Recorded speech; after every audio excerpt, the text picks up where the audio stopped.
Hello, fellow humans. I am Akshita Lakshkar and I welcome you all to my channel. So, today we will be discussing how I scored 99 out of 100 in political science.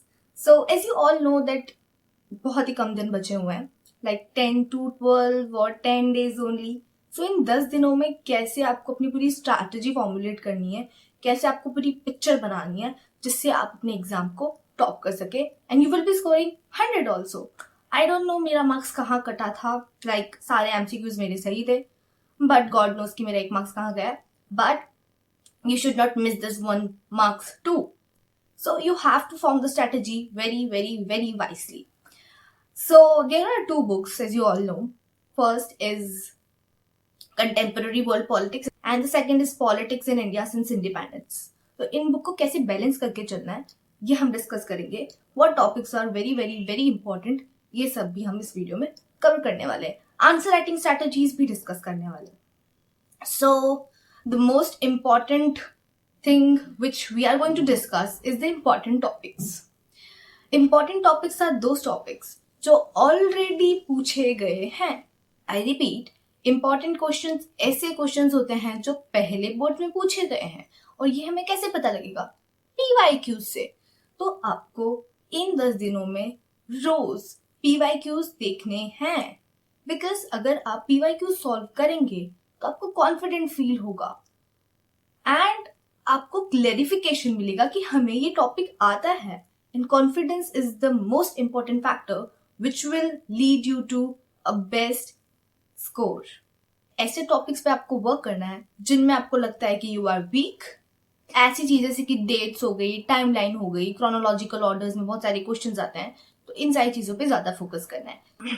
सारे chapter बहुत ज्यादा important है, किसी को skip नहीं कर सकते हैं, बट जिस चैप्टर में ज्यादा वेटेज है आप उस पर ज्यादा फोकस कीजिए. और आपने ये बुक साल भर पढ़ी है, so you don't have to worry about anything. So let's discuss about the important things which the Indian book consists. Chapter number 1 is the challenges of nation building. ये चैप्टर बहुत ही ज्यादा इंपॉर्टेंट है. इसके सारे टॉपिक्स जैसे कि what were the challenges during the nation building, how the things happen, सारे events बहुत ज्यादा इंपॉर्टेंट है. Apart from this, boxes are very important, cartoon pictures are very important. Boxes से क्वेश्चंस आते हैं. फॉर एग्जाम्पल, लाल बहादुर शास्त्री का बर्थ प्लेस कौन सा था, स्टेट कौन सा था, तो वो यूपी था. और ये जो क्वेश्चन है ये एज ए मैप आएगा. तो आपको बॉक्स वगैरह बिल्कुल भी नहीं छोड़ने हैं, और ऐसे बॉक्सेस तो बिल्कुल भी नहीं छोड़ने हैं जिनसे पहले क्वेश्चंस आए हुए हैं. So you have to read all the things which have came earlier. And during your practice you can use AI also. तुमने AI को कह दिया, अगर तुम्हें कुछ कार्टून समझ नहीं आ रहा है तो तुमने उस कार्टून की इमेज अपलोड कर दी AI पे, वो तुम्हें पूरा एक्सप्लेनेशन दे देगा. अगर what I have seen in all the books, जितने भी कार्टून वगैरह होते हैं उनमें जो फॉन्ट होता है वो बहुत ज्यादा ब्लर होता है, बट आंसर्स वहीं से निकल जाते हैं. तो अगर आपको क्लैरिफाइड इमेज चाहिए, क्लियर इमेज चाहिए, तो आप प्लीज गूगल कीजिए और NCERT उस चैप्टर का NCERT ऑनलाइन चैप्टर आपको PDF आपको मिल जाएगा. डाउनलोड कीजिए and you will get to know the words very clearly, और आपका जो कॉन्सेप्ट है वो भी क्लियर होगा. तो AI की हेल्प आप ले सकते हैं in summary, in explanations also, cartoon explanations also. और challenges of nation building में एक बॉक्स दे रखा है फास्ट फॉरवर्ड करके लास्ट पेज पे. उसमें आपको स्टेट्स कब फॉर्म हुए उसकी डेट्स वगैरह मिलेगी. That is very important, not for boards only but for CVT also. जितनी भी डेट्स है they are very very very important, उनको प्लीज मत स्किप करना, क्योंकि उनसे क्रोनोलॉजिकल क्वेश्चंस भी आ जाते हैं कि सबसे पहले स्टेट कौन सा बना, उसके बाद कौन सा बना, उसके बाद कौन सा बना, एंड सो ऑन. चैप्टर 2 में से बहुत सारे हमें लीडर्स देखने को मिलेंगे. उन लीडर्स की पार्टी को याद करना बहुत ज्यादा इंपॉर्टेंट है कि किस पार्टी का कौन हेड है, कहाँ से वो बिलोंग करता है, वो पार्टी कब फॉर्म हुई. Then come the politics of plan development. Politics of plan development का इंपॉर्टेंट टॉपिक जो है वो है नीति आयोग. उसका फॉर्मेशन कभी मत भूलना, उससे क्वेश्चन आता ही है, मेजोरिटी चांसेस होते हैं. And the next chapter is India's external relations. इस चैप्टर में इंडिया और चाइना के relations, policy, China invasion, Bangladesh war, nuclear policy, ये सारे टॉपिक्स बहुत ज्यादा इंपॉर्टेंट है. सी ऐसा लगेगा कि पूरा ही चैप्टर इंपॉर्टेंट है, सारे ही चैप्टर इंपॉर्टेंट है, but I am letting you know कि इन टॉपिक्स को तो बिल्कुल भी नहीं छोड़ना है. Then the next chapter is crisis of democratic order. इसमें Gujarat Bihar movements, how the students led all the movements and what were the consequences of emergency, emergency की सिचुएशन कैसे आई, और उसके ड्यूरिंग क्या क्या चीजें हुई, कैसे लॉज चेंज हुए, ये सारी चीजें भी बहुत ज्यादा इंपॉर्टेंट है. एंड लेसन्स को पढ़ना मत भूलना कि इमरजेंसी के बाद हमें क्या समझ में आता है, हमें क्या लेसन्स मिलते हैं. So lessons are also very important. Then we can see regional aspirations. Regional aspiration का सबसे इंपॉर्टेंट टॉपिक है वो है जम्मू एंड कश्मीर का डिस्प्यूट. जम्मू एंड कश्मीर को क्या चाहिए होता है, उसका क्या इश्यू होता है, लोगों के क्या एस्पिरेशंस होते हैं, वो पूरा पैराग्राफ लिखा हुआ है. Apart from this Punjab is also very important कि कैसे वहां पे बादल पार्टी फॉर्म हुई एंड कैसे रिलीजियस ओरिएंटेशन रहता है and everything. The north east वाला part is also very important. Boxes इसमें जो दिए गए हैं कि इस मूवमेंट का हेड कौन था, इस मूवमेंट को किसने लीड किया, वो भी बहुत ज्यादा इंपॉर्टेंट है. Then the last chapter is recent developments वाला. उसमें जो कॉन्टेक्स्ट ऑफ 1990s है, उसमें आई गेस 5 पॉइंट्स है. उनको प्लीज मत छोड़ के जाना क्योंकि क्वेश्चन उसी से ही बनता है. एक ये और एक लास्ट में ग्रोइंग कॉन्सिक्वेंसेस करके कुछ है. उनके जो 4 पॉइंट्स है, 4-5 पॉइंट, वो भी बहुत ज्यादा इंपॉर्टेंट है. आई रिमेम्बर्ड कि हमारे टाइम पे वो वाला क्वेश्चन आया था, ग्रोइंग कॉन्सिक्वेंसेस वाला. So now let's come on the next book which is the contemporary world politics. का first chapter is end of bipolarity. Is very very important chapter because वहां से बहुत सारे क्वेश्चन आ सकते हैं कि what was the Soviet Union and how it got disintegrated, what were the consequences after the disintegrations, and many more questions like this. Apart from this, chronological order question बहुत ही ज्यादा यहाँ पे बनते हैं. बहुत ही ज्यादा नहीं बनते हैं, एक बनता है, वो है कि कैसे रशिया पे किस किसने कब कब रूल किया. तो सबसे पहले आते हैं व्लादिमीर लेनिन, फिर स्टालिन, फिर निकिता एंड एटसेट्रा. तो ये क्रोनोलॉजिकल ऑर्डर को स्किप नहीं करना चाहिए आपको, क्योंकि ये बोर्ड्स ही नहीं, ये सीयूईटी में भी पूछा जाएगा. आप सबको डीयू आना है ना, तो सारी चीजें बहुत अच्छे से पढ़नी है. And the next chapter is contemporary centres of power. EU का फ्लैग भी बहुत ज्यादा इंपॉर्टेंट है कि उसमें जो स्टार्स है वो क्या रिप्रेजेंट करते हैं, और इसका डिस्क्रिप्शन आपको डायग्राम के नीचे दिख जाएगा. अपार्ट फ्रॉम दिस आशियन का जो लोगो है वो भी बहुत ज्यादा इंपॉर्टेंट है. उसमें स्टिक्स बनी हुई है, तो आशियन का लोगो क्या रिप्रेजेंट करता है ये भी हमें पढ़ना जरूरी है. चाइना में क्या क्या डेवलपमेंट हुआ है, ये सारी चीजें पढ़ना भी बहुत ज्यादा इंपॉर्टेंट है. And both the books are so interesting. बहुत ज्यादा इंटरेस्टिंग है ये बुक्स. इनको पढ़ोगे, समझोगे तो मजा आएगा. एंड आई होप आपने अभी तक सब कुछ समझ लिया होगा. Then the next chapter is contemporary South Asia. इसमें सबसे पहले क्वेश्चन बनेगा कि साउथ एशिया क्या होता है, साउथ एशिया में क्या क्या कंट्रीज है, कितनी कंट्रीज है, ये भी पूछा जाता है. और ये भी पूछा जाता है कि चाइना उसका पार्ट है या नहीं है, और ये फर्स्ट पैराग्राफ में लिखा हुआ है. You have to be attentive in all such minor things. और इस चैप्टर में हम नेपाल, बांग्लादेश, पाकिस्तान, श्रीलंका, मालदीव, इन सबके गवर्नमेंट स्ट्रक्चर्स के बारे में पढ़ते हैं कि यहाँ पे गवर्नमेंट फॉर्म्स कैसे हुई. पाकिस्तान का कॉम्प्लिकेटेड है, बहुत सारे नाम है, बट उनको देखना जरूरी है. एंड श्रीलंका ऑल्सो कि किसके किसके बीच में कॉन्फ्लिक्ट था, the Sinhala and the Tamil community and formation of LTTE also, कि कैसे हमारी लीडर की डेथ हो गई थी उस टाइम पे.